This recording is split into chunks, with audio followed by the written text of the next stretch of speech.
Good evening, everyone. I'm really pleased to see you all, and I'm really pleased that this is we're starting out with the techniques program again for this season. I guess I've been calling them seasons.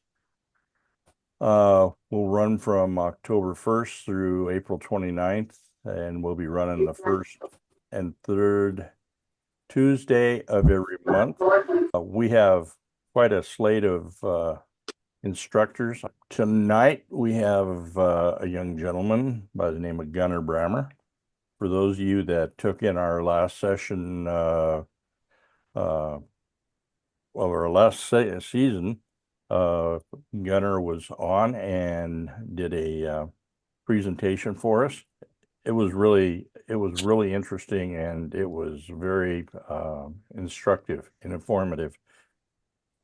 So I was really pleased that he was able to take the time and even the fact that he volunteered for the first session of this season, that I really appreciate that. He lives in Duluth, Minnesota, and he brags about the warm water streams of the Midwest, and being so close to Lake Superior's cold waters. Um, Seems like the fishing's pretty good up there. Caught his first fish at 15, a pike. That was his goal, and it took him a year to get it figured out. But after that first year, he did some fly tying, did some casting, and finally accomplished that goal. Since then, he's worked for fellows like Kelly Gallup in Montana, and fished and guided in the Madison. Um, and really started refining his fly tying in that area. Uh, he was a wildlife field tech in Boulder Junction, Wisconsin. Pike and muskie have become his go-to fish. That's what he likes to catch, and he concentrates his flies in that direction. And his flies are awesome. There's no doubt about it. He now does a lot of traveling, teaching the art of streamer tying and streamer design. He's uh, uh, he's a Rio Flies signature tire and ambassador for Rio Fly Lines. Member of the pro team for HMH Vices, Hedron Incorporated, and he's a friend of Arex Hooks. The floor is yours. Okay. So even though I have a totally gone down the rabbit hole and niche of pike and muskie, and that's kind of where I sit, we're not going to do any of that today, which is it's a good thing. So I think the title I gave Rick the idea of pheasant skin. That's kind of what we're working around. But the idea that we're going to kind of focus on goes well beyond that and can be applied from just about any material set that you're going to have.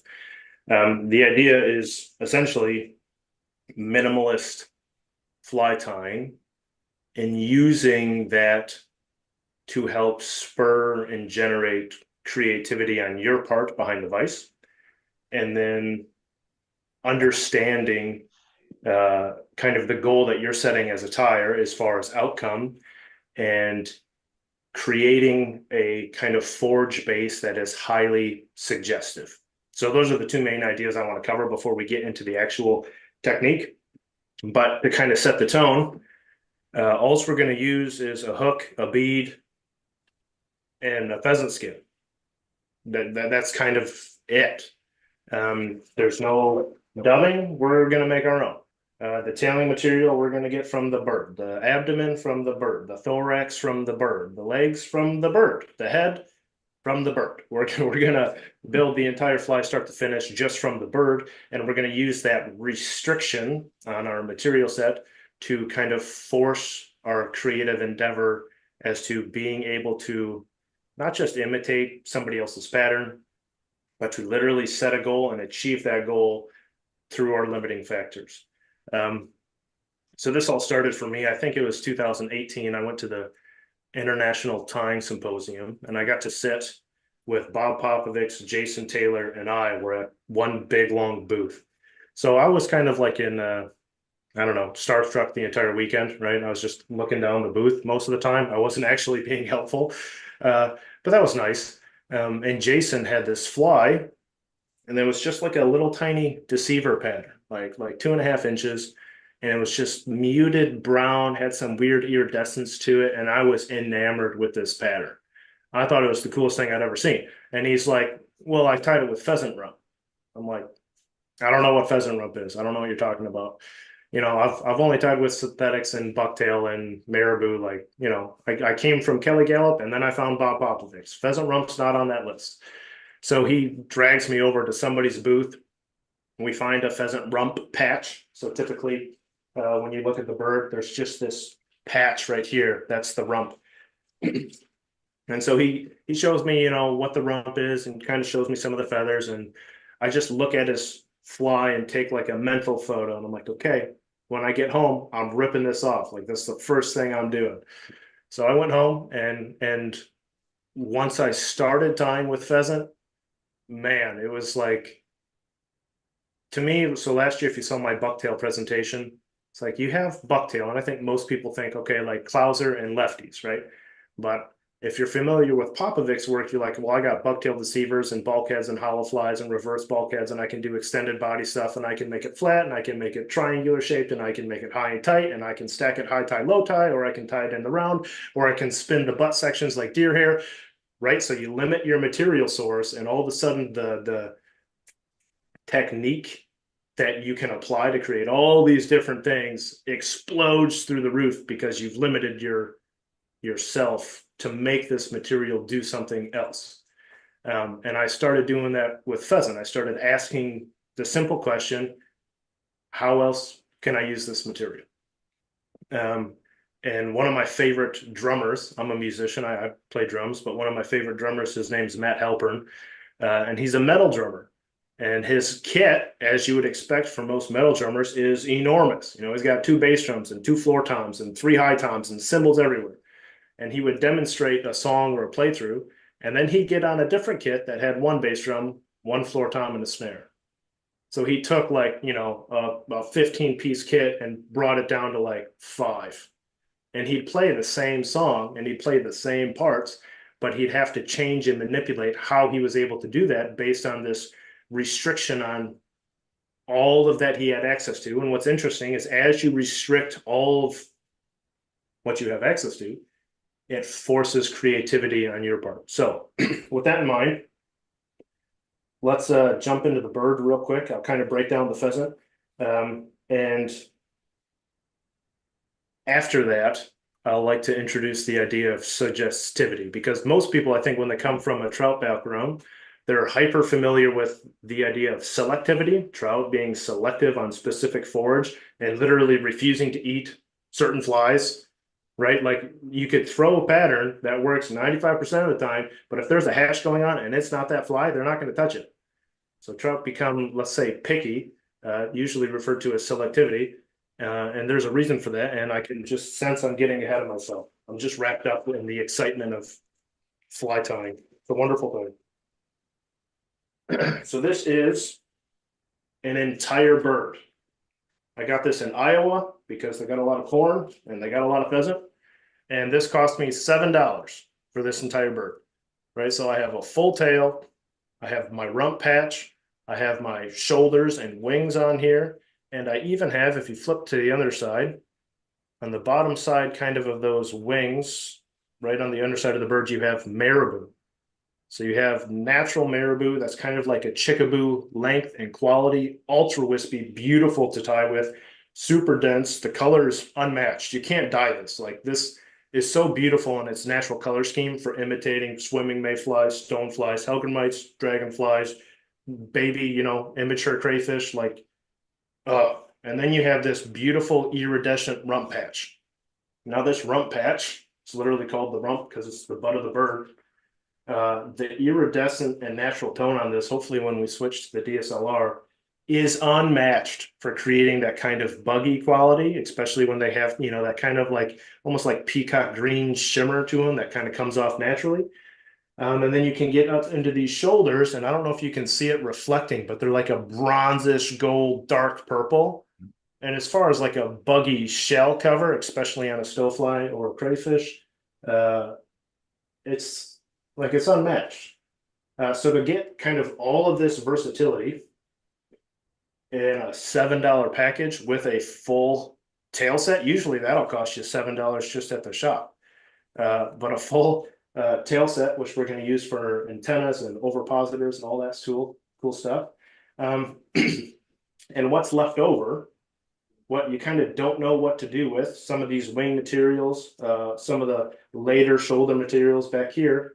I'm going to show you how to make essentially a marabou style dubbing out of feather waste so that you can use the whole bird start to finish. So that's your pheasant skin, literally probably the best $7 you could ever spend in fly tying. So I think I kind of struggled with the idea of what suggestivity was when I was kind of getting into this growing up, because you'd see like something like a circus peanut, right? If you're familiar with Russ Madden's patterns, or you'd see Kelly Gallup's Sex Dungeon, or you'd see a Peanut Envy or Strollis's Hog Snare. And they're essentially all just kind of woolly buggers and bugger variations and articulated buggers with different heads. And people would always say, well, it could be a leech, or it could be a crayfish, or it could be a sculpin. And if you kind of look at them in the water, I don't know about all that. That's kind of a stretch. Like they kind of have maybe like a suggestive action to them, but the silhouette, the proportions, they're all fairly like generic flies. And when I took wildlife ecology, one of the first things they introduced us to was something called a predator search image. And after class, we went to the bar and we're at the brewery, and there's a game on the counter called Spot It. Fascinating game. If you ever want to understand kind of how fish think, it's a fun game worth playing because this is exactly how it works. On the game, there's like a circular card. It's got like 20 images on it. And there's a card on the table that's got 20 images on it. And you have to find one of your images that matches one in the middle. And then you can call it out loud, claim it. Whoever's got the most cards at the end wins. And if you got 20 images, you might think it benefits you to try to keep mentally track of maybe 3 or 4 so that you could try to match 3 or 4. You'd have more options to try to find a pair. You'd be able to do it faster. But your brain can't function with that much information. It can't keep track of the 4 things and then look at 20 things and try to find 4 at a time. But if you only pick one thing, you only focus on one thing, you will immediately be able to recognize if that one thing's on the card. But here's how they trick you. They change the shape and the size, and they might change the orientation. So you're not just matching a 1-to-1, but the scale's different or the angle's different, and it makes you slow down because your brain can't process that fast. And fish are essentially doing the same thing when they're in the water. So when a fish is in the water, it does not benefit the fish to try to be aware of all of the forage at all times. And if a hatch starts happening, if a highly prolific set of aquatic insects all start emerging at the same time, the trout's going to ignore the rest of the food chain, and he's going to find one thing to focus on that's being highly prolific, so that his efficiency in recognizing what is a food source is dramatically increased. So he can recognize food, and he can put on the feed bag. That's why you can throw a fly that would normally work, but if there's a hatch going on, no, that fish could not care less about your fly. It's not even looking at it as an option. It has to match what is currently hatching because they've tailored their thought process to focus on what is the most efficient use of their mental resources. Now, we're going to kind of do the opposite of that because a hatch is not always occurring. So when you get into, I want something to be suggestive, you need to figure out what are triggers that immediately identify something as food. right? Because if a fish, if there's not a hatch going on, if they're not focused on one thing, instead of trying to keep track of all the forage that exists, they're going to keep track of all the different things that suggest something's real or alive or should be investigated. One of my favorite things, if you ever watch like a dragonfly in kind of like a tidal pool or in slack water, but they kick their abdomen really aggressively. That's what they use to propel themselves. If you ever look at stoneflies that kind of fall off a rock, they kind of do the same thing. Free swimming mayflies and big burrowers, that big, long, the extended body abdomen that everybody ties, it's usually flowy. They're trying to wiggle that thing around to get themselves through the water. If you look at Hellgrammites, which I don't like looking at them, they just kind of freak me out. Like that's not a fun fly, but squirmy little buggers. And then juvenile crayfish, usually they have this kind of thwapping motion to them where their claws are doing the same bucking, kicking motion, but it's like flipped. So this kind of swimming motion of a dragonfly, but the swimming motion of a crayfish are actually the same.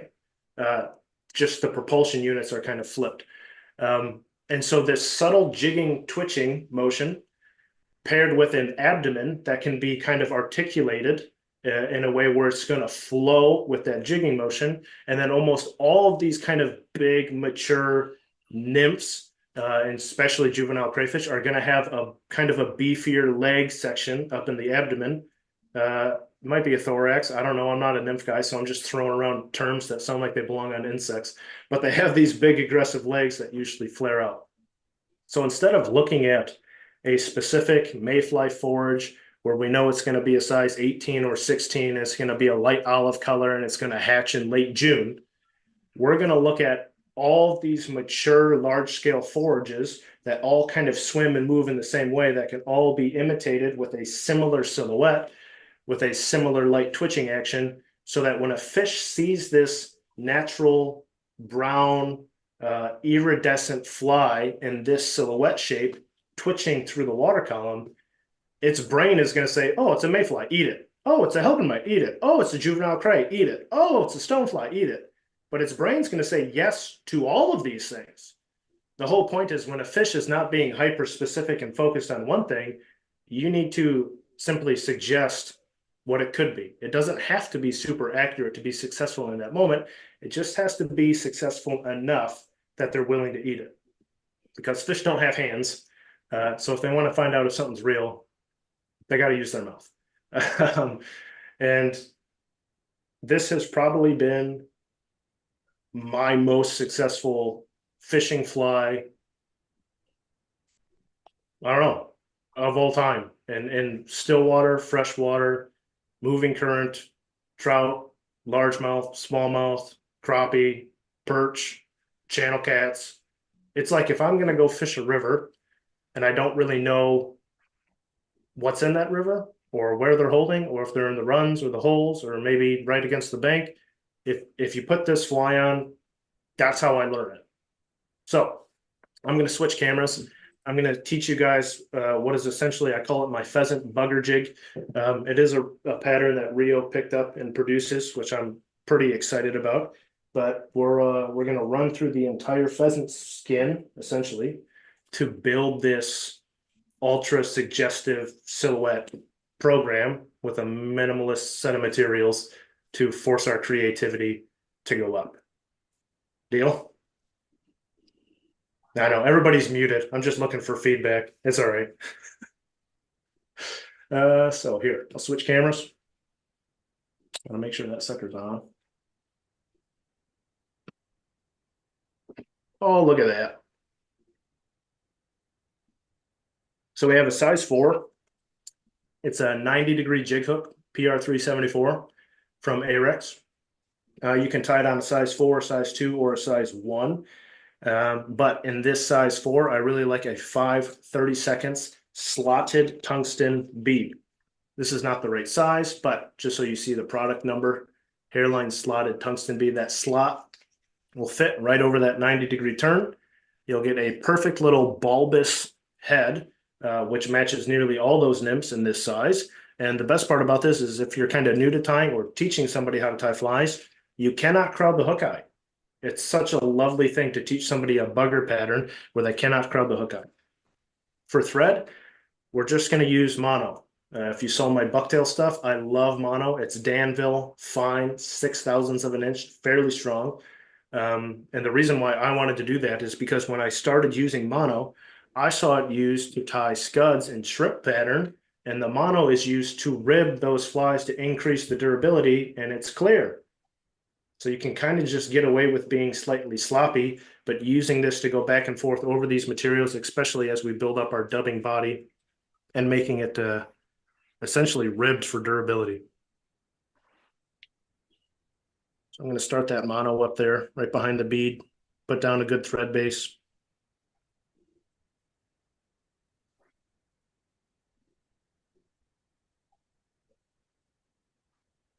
Now, if you look at all of the forage we've kind of talked about so far, whether that's the mayfly, the stonefly, the Hilbermites, they all typically have a tail section that'll stick out past the abdomen, and it's what they use to lay their eggs. It's usually called an ovipositor, would be the technical insect name.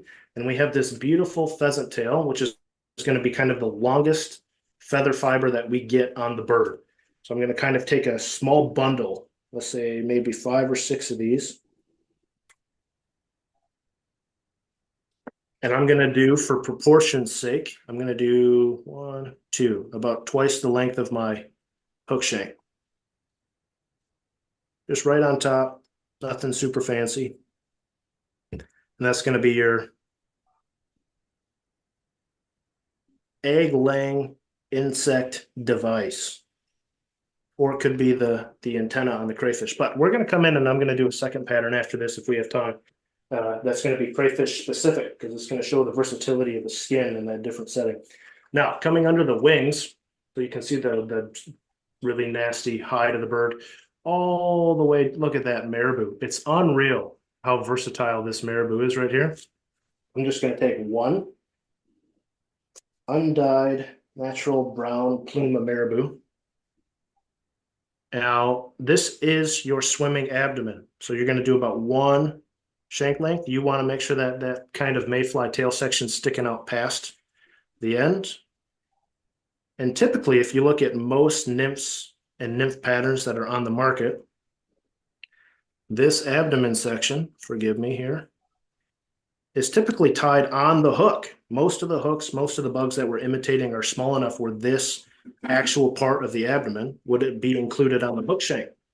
But here we're using it kind of as an extended body, but because it's limp marabou, it's going to be flowy and swim and kick and buck and do all this kind of lively stuff that a twitching nymph out in the open would do. Now up here in your, just underneath the wings, there's a lot of wasted fiber. I'm going to see if I can pull one up here and show you what I mean. So although these are beautiful, I really don't know what I would use them for. But I can take all of this kind of marabou section. You see all this nice kind of webby, flowy stuff. And we're going to create a dubbing out of it to kind of build up a nice tapered body. Now, if you take this and you just kind of preen it off, you'll see I have a nice clean shaft. That's because the shaft stuck to my feathers, and I have this really wiry part of feather shaft on here, which is not going to look good in my dubbing. So what I like to do is I'll come in and I'll actually cut it off just like that. I would not do this up in the air way away from my table. I do it down towards my table, but cut it off. That way you don't get that actual membrane from your shaft.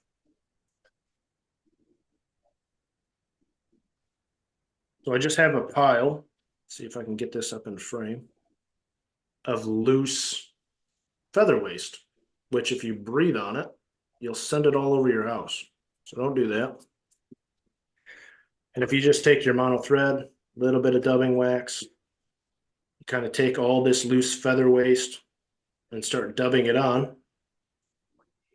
I took what was essentially useless feathers and created a nice big feather body. Now, I told you before that mono thread is used for shrimps and scuds. So I made this disgusting if you tie nymphs, you're probably throwing up in your mouth a little bit right now.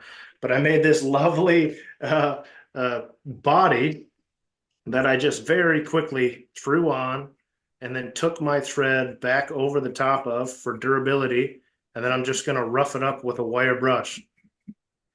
Now, alls I want is just a subtle, suggestive taper to it that's going to fill in the body. That's all I care about. I just want some meat on the hook. It does not need to be ultra precise fly tying. Break that habit a little bit, tie a little sloppy, it's fun. Now, we're going to come into the rump. Man, I wish my camera was out a little bit, but then it's out of focus. So the rump feathers are progressive, short, medium, long. We're going to save the long stuff for later. I'm going to take one medium and one short as far as fiber length is concerned, so that they kind of taper off of each other. And I'll show you how wonderfully iridescent these suckers are. Look at that feather. It's unreal how beautiful that is in the water for imitating natural forage. I'm going to take these two and I'm going to stick them on top of each other. Now they're not the same length. You can see I got a little overlap on my second feather there. Going to preen that back and make just a nice little tieable shaft. Catch those two right behind my bead. Tie them in. I have hackle pliers somewhere. I know I do. I just don't know where. I'll use these ones instead. Try to grab them both with your hackle pliers. And just walk that around the shank. You'll probably get a slipped pair of hackle pliers. Wonderful. Thank you. We're going to go for 2 turns. It'll be really tight, but we snuck it in there. And that's about all you're going to get. Now, this big old bushy leg collar, you're just going to tame it back. I'm going to literally take my thread right over top of those legs. So if you can see, my thread bump went right over top. Like, I'm not worried about making it super clean. I'm going to pull them out to the side. And then I'll just take a little bit wax, find some more feather trash. These are from the rump feathers that I had left over. Make a little pile. And this is going to be essentially your head right here behind the bead. And then you can tie off.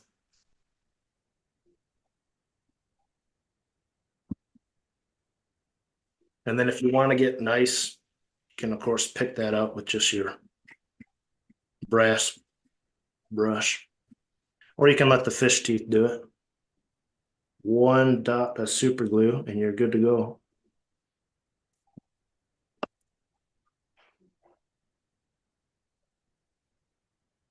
So that is if you can tell, it's pretty buggy. It's a buggy little bugger on a jig hook where you can't crowd the eye on a perfectly weighted bead so that you can fish it on a floating line or under an indicator. You can retrieve it like a streamer. Harris, there's no audience in there tonight. So each candidate is going to have 2 minutes for their answers, and then there's a rebuttal. And the moderators have said, Lester, there will be some fact checking, but they're really counting on the Someone's watching the news. Each other. And as we noted, unlike the last debate, Mike. So, yeah, so you can dead drift it under an indicator. You can dredge it through holes. You can high stick nymph it. This is totally in the vein. I'd like to think I did it first, but maybe George beat me to it. But George Daniels got all of his like tactical tight line micro jig nymph bugger things that he likes to teach people about. So you can tight line it. I found my hackle pliers. Okay, we'll switch those up on the next one. Or you can literally strip it like a fleeing crayfish or a free swimming nymph that's actually trying to get away. And on a floating line on the swing, it's like cheating. Like it doesn't fall fast enough that you're going to snag. And with the river current on it, kind of on a swing presentation, you can kind of just like tease fish. Like it just kind of like sits in the zone. It drives smallmouth absolutely insane. But yeah, that's probably my most productive fly I've ever tied in my life. And it's really trashy looking. Like it's pretty suggestive. Rick, do you want to pop on and just give me another person to talk to for a sec? Oh, that camera's off there. Hang on. Nobody panic. That was on purpose. Gunner, would you tell us the name of that fly again? Over. Rio's pheasant bugger jig. Or I guess it's mine. Brammer's pheasant bugger jig, but Rio ties it on my behalf.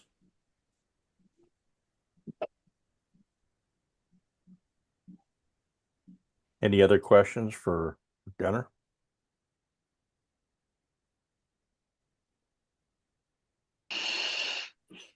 I love the one material aspect of that. That's really cool. Nice. I So if love we got tying time. We have. Yeah. Okay. Yeah, I know. This was compared to bucktail. My bucktail presentation was like 2 hours long. This is nothing. Plus the I flight just takes, love 5 minutes to tie. Yeah, Hey, on those feathers that you said were waste that you didn't know, if you cut the V center out of them, they work fantastic as claws for crayfish. So we're going to do something similar, but I'll have to keep that in mind because I usually use the rump feathers. And so Those- you can, Those are a little stiffer, and like I said, if you cut the V out the top, they've got the points, so they Yeah. look like claws moving in the water. let's see if I can find which one I pulled. This guy?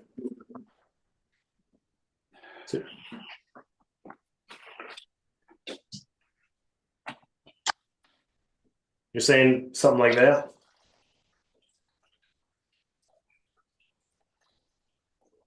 I think it was the other ones that were the little blonde with the pin color that you said, Yeah, okay. I see what you're saying.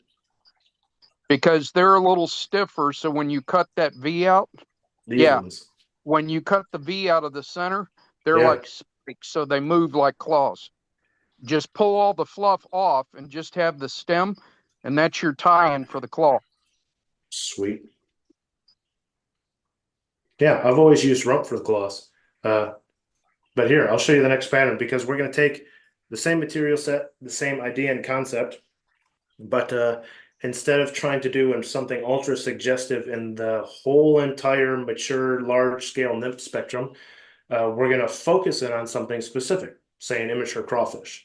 So now we've totally changed how we're thinking from something that kind of matches everything, both in action and silhouette, and how it can be fished, to something that's hyper specific in terms of trying to build the correct shape, silhouette, and taper. So yeah, this is probably my favorite one to do because it just looks so good.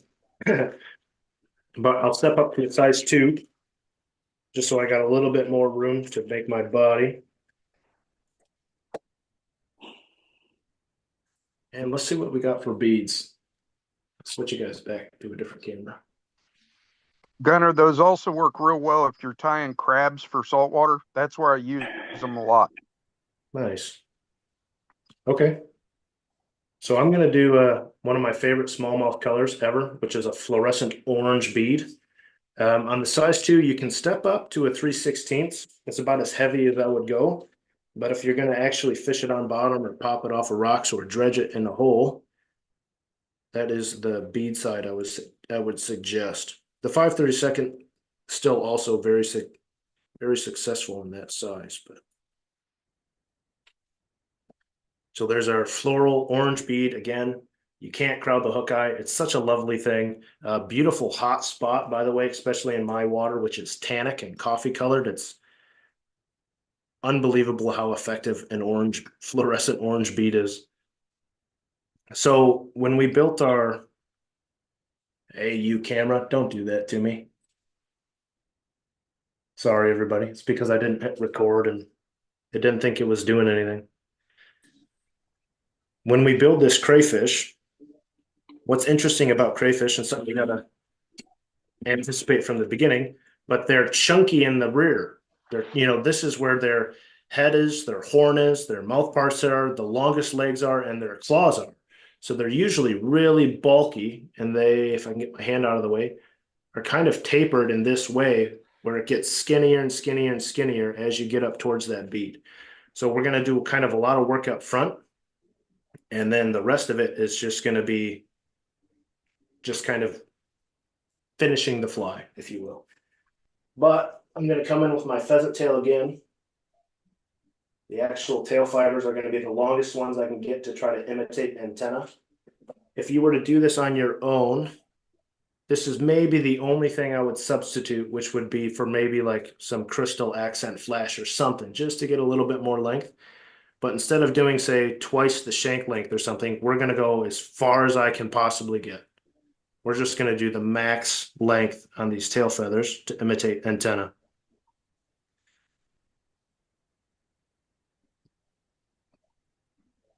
Now then, believe it or not, something that imitates the horn of the crayfish, which is kind of the top head, really pokey bit that makes a pretty distinct silhouette, is actually a plume of marabou again. This time I got kind of a darker brown one.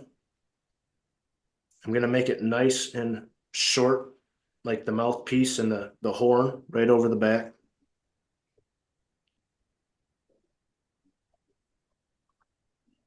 Put a little bit back here.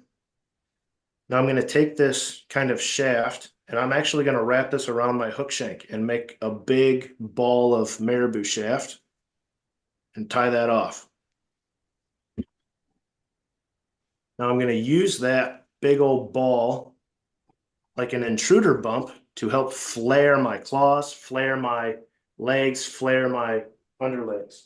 So I'm going to come in with the longest rump feathers I can find way up here at the very end before you get to the base of the tail base. Here's your base of the pheasant tail.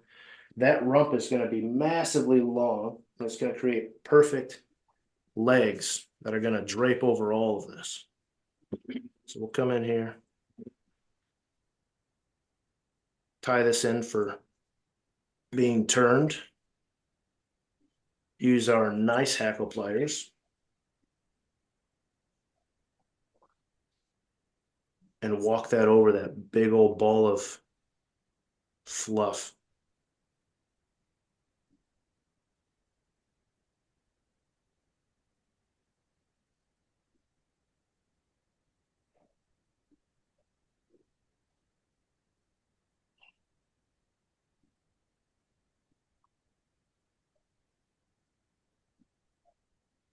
I just hooked my finger. It felt wonderful. So we're going to get a ton of volume out of these. And now I'm going to use this big base to flare claws. And what I am learning is that I can use these kind of rear shoulder feathers that have this nice little notch in them for me. Typically, I would come in with about medium length rump feathers. That's always what I've done in the past, but I am happy to try something different. Because these long ones on here, I'll show them to you after I pick two of them out. I just want to pick them from the same spot, so I got a good pair. I haven't ever really used these ones. But at this length, I'm looking for right about there. And what's really cool about all of the feathers on this bird is I am not going to have any trouble putting this on the side, lashing that down, and really having this want to do what deceiver tails do, which is roll. So all these feather stems have a nice kind of fat oval section. The entire stem is fat this way, the same plane that the feathers are on. So whatever orientation I want this feather or any feathers essentially on the entire bird, I just put it on the side of the hook that I want it. And if I can get it tied on, it's going to stay that way. It's not going to fight me. I'm not going to have that. I don't know. Trying to get deceiver tails to do what you want is the biggest pain in the butt on the planet. Sorry. So you can see we spent some time getting our antenna, getting our horn, getting our long underlegs, building our claws. We have a nice kind of crayfishy silhouette right here at the back of this. And now, essentially, all we're going to do is kind of a dubbing leg, dubbing leg, dubbing leg moving forward. And as we move forward, we're going to go from a long rump feather to a medium rump feather to a short rump feather to build the taper both in kind of the shell of the crayfish, but also the taper and the legs on the underbody. And it makes a super sick fly. So we've pulled some feathers off and I have waste. And I'm just going to use that waste to create my feather marabou to build up my body like we did on the last one.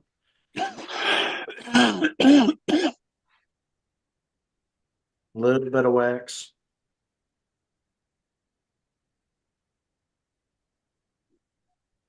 As someone who's never really tied dry flies, I'm sure my dubbing technique is awful, but it is what it is. Sorry, everybody. I'm going to come in with a kind of a medium long rump feather. Now, the way I prep these, it's essentially wherever the stem, you see that stiff part of the stem where it wants to hinge, right there at the apex of my arc.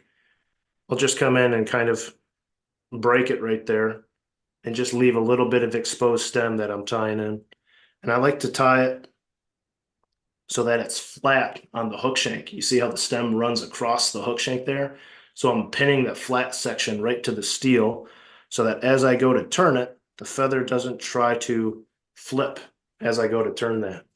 So I'm going to take that flat side, pin it to the top, and then as I go and walk this feather over, I won't have any twisting or rotating or flipping of the concavity of the feather, because obviously these feathers have a nice kind of natural flow to the back, and I want to keep that going.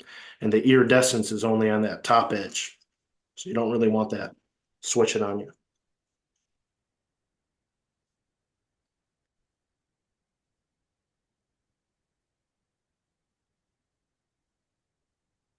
Now we're just going to come in with some more waste and kind of cover some ground, working our way up towards this bead.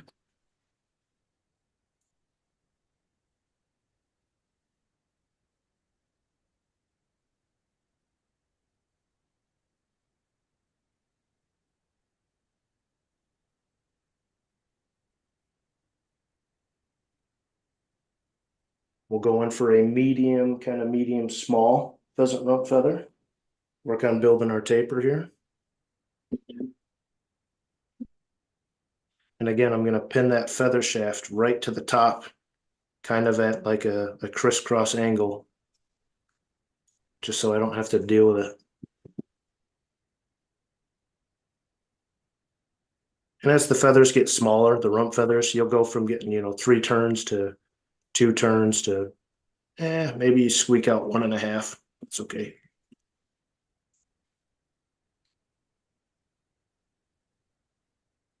Now, crayfish have this lovely dark back. And a lot of time, especially in my water, they're like a rust color. I'm going to take that tip section and just break it out. And we have these shoulder feathers that are super iridescent, rusty gold colored. They're beautiful. I love them.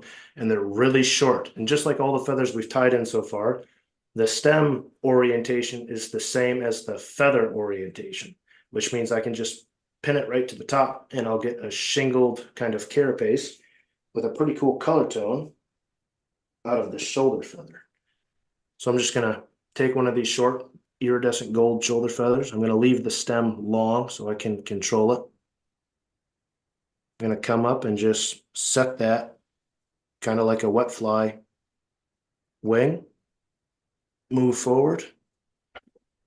Cut that out. And you have this beautiful shingled crayfish back.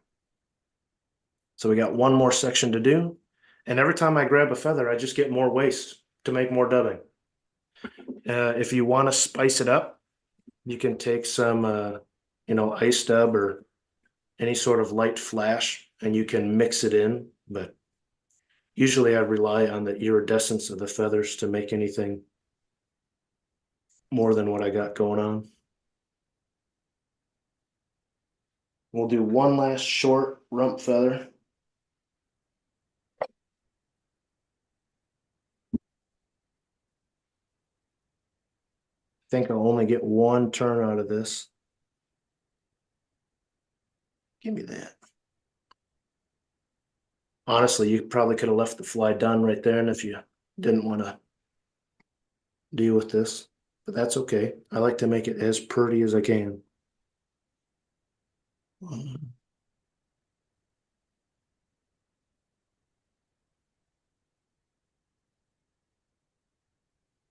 We're going to take all that chaos and control it. We're going to take one more shoulder feather.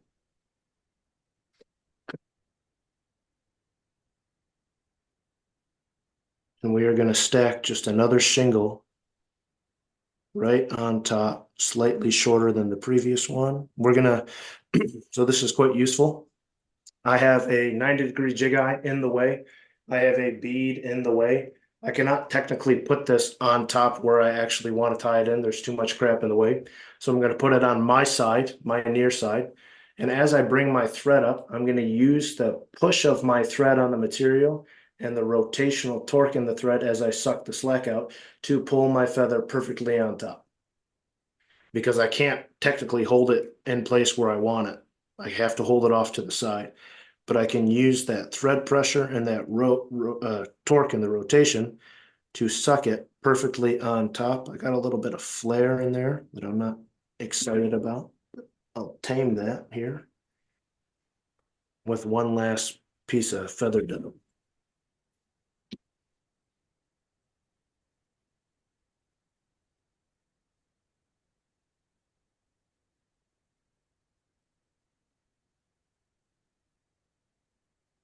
Some whip finishes. A little bit of brass to pick out all that underbody, get those legs going where you want them.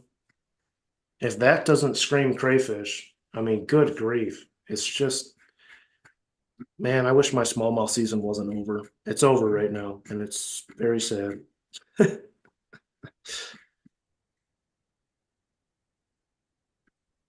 Seems like even now we could get something to eat this because that's just too good. One dab right in that crack.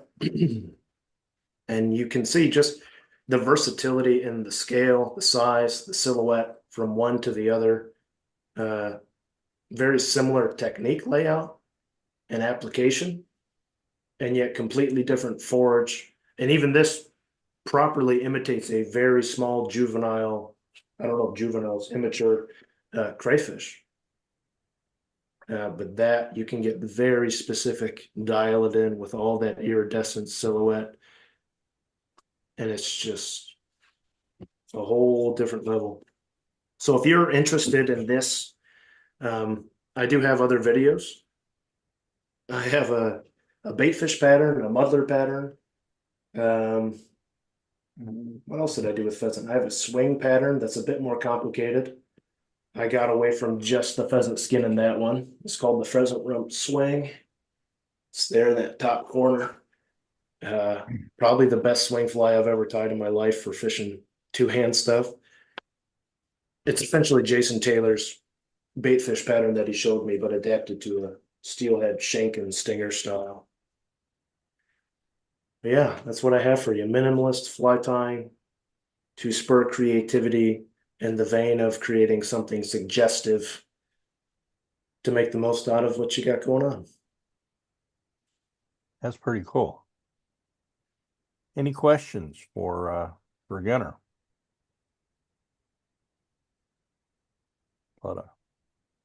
Very cool pattern. Thank you. A lot of interesting techniques involved in that, the use of just one single material. I just, it intrigues me. It's fun. It's wicked fun. And if you guys are used to tying really clean flies, you got to cut it out. Make big old nice bushy feathery lovely streamers. That's You're gonna be even the though it's hard a part. I know you got too much going on. Hey, Gunner, where might we be able to get some of those skins that you're showing us if we were interested? Over. Yeah. So Hairline, I'm losing my voice, sorry.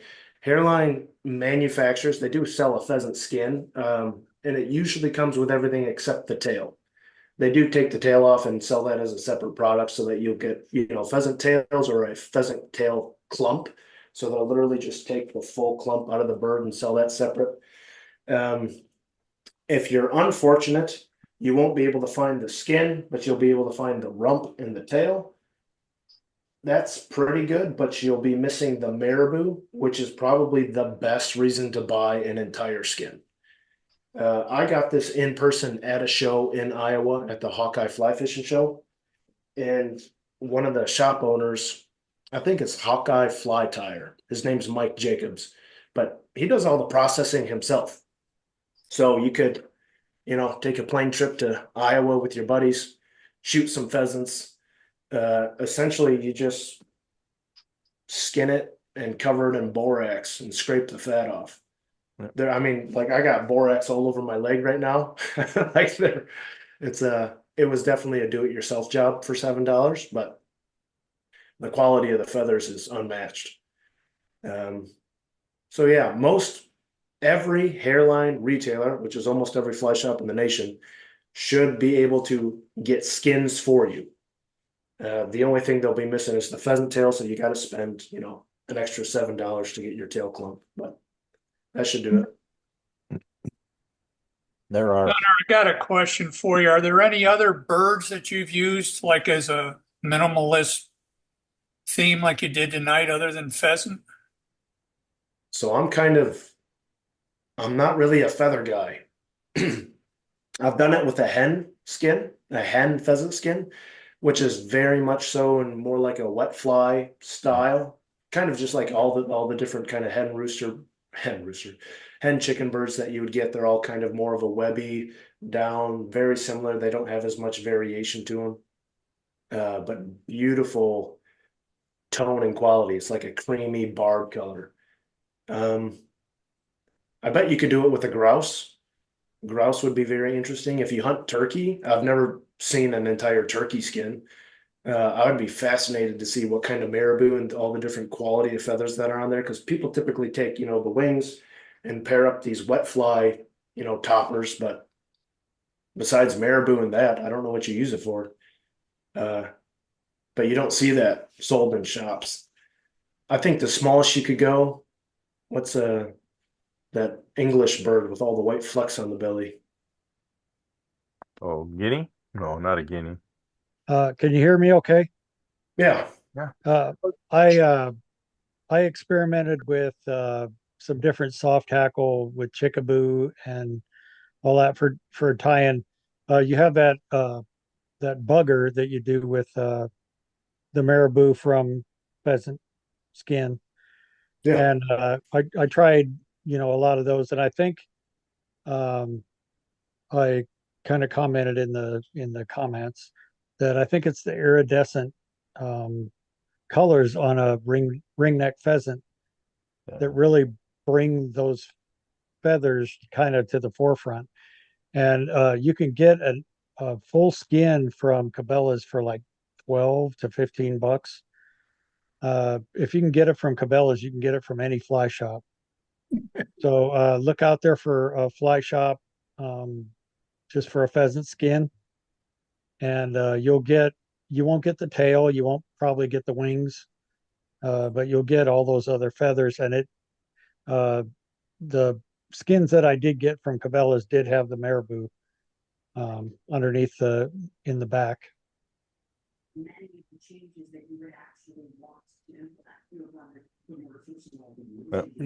Gutter, almost any of the waterfowl have similar properties, iridescence and marabou and everything else. Nice. Yeah. Yeah. I mean, let the creativity flow. I would try anything. It's just pheasants what I could get commercially and easily, and there is something to say about that shimmer to it. It's pretty. It just screams something that's alive. Something, using nature to imitate nature is pretty special. And It's hard to get I that always out of say dyed feathers. all the fish that you catch, all the small fish, the baby bluegill, baby bass, all the small fish that they might be using for forage, they all have iridescent colors on them. Yeah. They're not just one color. And so I think a lot of the iridescent colors that come in a ringneck pheasant really make that. I think that's what makes pheasant tail special. I think even though you kind of look at it as kind of a tan brown color, if you really look at it, it's got greens and blues and all kinds of colors in it. And I think it's that iridescence that really makes it shine, if you don't mind the pun. Yeah. I didn't grow up doing it, but I'd like to learn. That 'Cause counts for anything.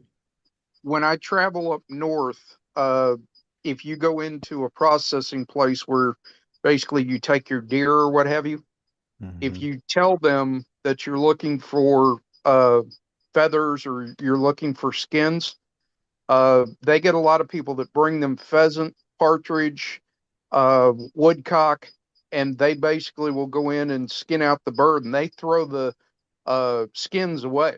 If you let them know, they'll put some aside for you. Now, granted, you'll have to borax them, but they basically will give you the skins. I'll definitely look into that. I know none of you will probably admit to it, but you know, roadkill is available sometimes too. Oh, yeah. That's true, Al. Well, thanks, Gunnar. Fantastic presentation. Yeah, thanks for having me back. So thanks for having me, guys. Really appreciate it. So thank you, Gunnar. I just love how you teach and explain things, and it makes sense. And I love your imagination. And you are welcome anytime to come on this with this group and share your knowledge. Right on, Rick. Appreciate it. You bet. One last thing real quick. October 15th is our next session. Al Beatty will be our instructor, and he's going to teach us how to make perfect heads. And I learned a long time ago, way back when, from Doug Swisher, that if you can't convince him that the head was good, he'd tear your fly apart. You just take a lighter to it. So I learned a long time ago that how important the heads are on a fly and how to properly make it. And I'm looking forward to Al's presentation. So with that, unless anybody has any other comments for Gunnar or words of wisdom, we'll call this a night.